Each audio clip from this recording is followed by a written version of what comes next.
Patuloy pa rin umiiral ang shear line o yung pagsasama ng mainit at malamig na hangin dito sa silangang bahagi ng Southern Luzon at Visayas, kung saan ngayong araw ay magdudulot pa rin ito ng mga pag-ulan, lalong-lalo na dito sa area ng Bicol Region at sa ilang area din ng Eastern Visayas. So patuloy pong pag-iingat para sa ating mga kababayan dyan sa mataas pa rin na banta ng mga pagbaha at pagguho ng lupa. Samantala, ang northeast monsoon o amihan naman ay magdudulot pa rin ng malamig na panahon dito sa Northern at Central Luzon at meron din itong dalang maulap na kalangitan na may mga kasamang pag-ulan sa malaking bahagi po yan ng Northern Luzon maging dito sa silangang bahagi ng Central Luzon ngayong araw. At sa kasalukuyan din ay wala tayong minomonitor na bagyo or low pressure area na maaaring makaapekto dito sa ating bansa.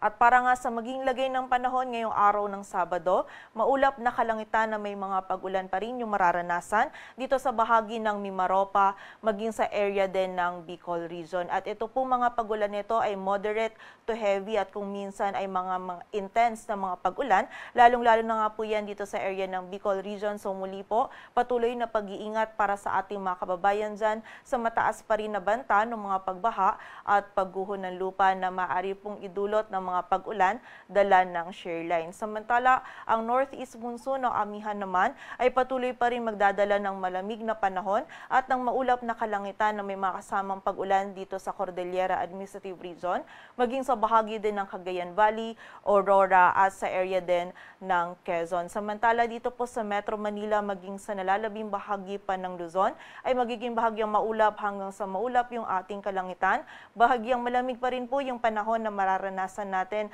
lalong-lalo na sa madaling araw at sa gabi, at meron pa rin tayong mga posibilidad ng mga isolated na mga pag-ulan na dulot ng amihan. Agad ang temperatura dito sa Metro Manila ay mula 23 to 30 degrees Celsius. Samantala sa bahagi naman ng Visayas at Mindanao, ang buong bahagi ng Visayas ay makakaranas pa rin ng maulap na kalangitan na may mga pag-ulan na dulot pa rin ng shear line. At muli po yung mga pag-ulan na mararanasan natin dito sa summer provinces ay posible pong maging mga moderate to heavy na mga pag-ulan na maaari pa rin magdulot ng mga pagbaha at pagguho ng lupa. At yung Intertropical Convergence Zone naman or ITCZ ay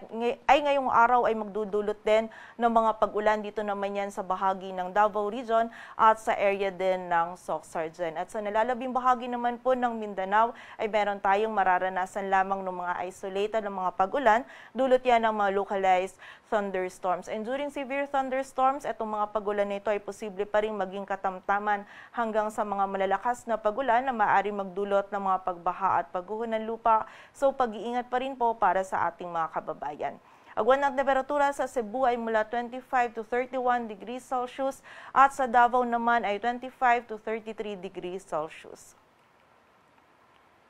At in the next 3 days, nakikita po natin na wala tayong bagyo o low pressure area na maaaring pumasok or mabuo sa loob ng ating area of responsibility. Ngunit yung ilang bahagi pa rin po ng ating bansa ay patuloy pa rin makakaranas ng mga pag-ulan na dulot ng shear line, kung saan meron pa rin tayong mga heavy to intense na mga pag-ulan na mararanasan ngayong araw dito sa bahagi ng Northern Samar, Albay, Sorsogon at sa area din ng Catanduanes. Samantala, moderate to heavy naman sa Masbate, Camarines Sur at sa area din ng Camarines Norte. Samantala, bukas naman po ay magpapatuloy pa rin yung mga heavy to intense naman na mga pag-ulan sa Camarines Norte, Camarines Sur, maging sa area din ng Catanduanes at mga moderate to heavy naman ng mga pag-ulan sa Quezon, Albay, Sorsogon, Masbate at sa area pa rin ng Northern Samar, dulot pa rin po yan ng shear line.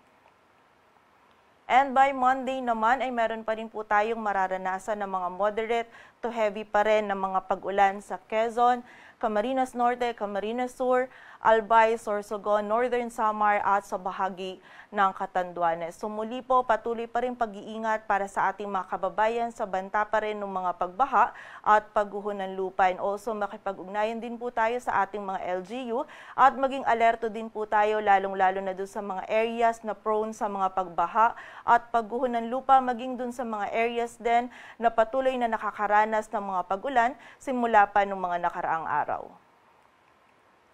At sa kasalukuyan, dulot naman ng amihan, meron din tayong nakataas na gale warning sa mga dagat baybayin niya ng Batanes, Ilocos Norte, Ilocos Sur, La Union, sa western coast ng Pangasinan, sa Cagayan, kasama na dyan ng Babuyan Islands, sa Isabela, Aurora, sa northern at eastern coast ng Polillo Islands, maging sa bahagi din ng Calaguas Islands, at sa northern and eastern coast of Catanduanes, kung saan hindi po muna natin pinapayagang pumalaot yung mga kababayan natin mangingisda, pati na rin yung may mga maliliit na sasakyang pandagat.